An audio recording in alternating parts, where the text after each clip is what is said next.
Siz meni tanib turgan qimor reklama qilayotgan itlar. Mana shu ukamiz mehnat qilib sallaga boshlab she'r yozibdi, eshitib ko'ringlar. Shunda ham qaytmasanglar, san'atkorlarni topib biriksin pul berib sizlarga boshlab ashula yozdiraman. O'z fikrlarida, o'z sport qobiliyatlarini sinab ko'rib, pasaytib orqali o'tasizlar, birinchi depozit uchun 10 million so'm bonus olasiz. Ya'ni bu qanaqa tarzda bo'lishi kerak? Bolalar 70 million 80 million depozit qilasizlar va ekspres kupon qilasiz. Riskovatni haromisiz jigarlar, diqqat bilan ko'ringlar, qaranglar. Manchester United Arsenal o'yiniga qarorchi 50 million so'm stavka qo'yamiz.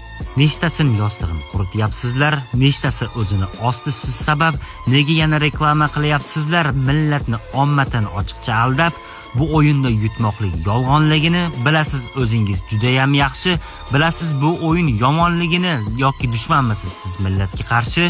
Nechun o'z xalqingiz aldayapsizlar? Nechun tiqyapsiz xalqni botqoqqa?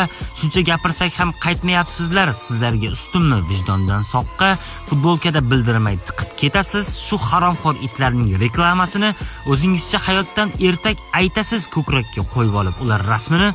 Sizlarni ko'targan mana shu xalq-ku, endi shu bo'ldimi rahmatlaringiz?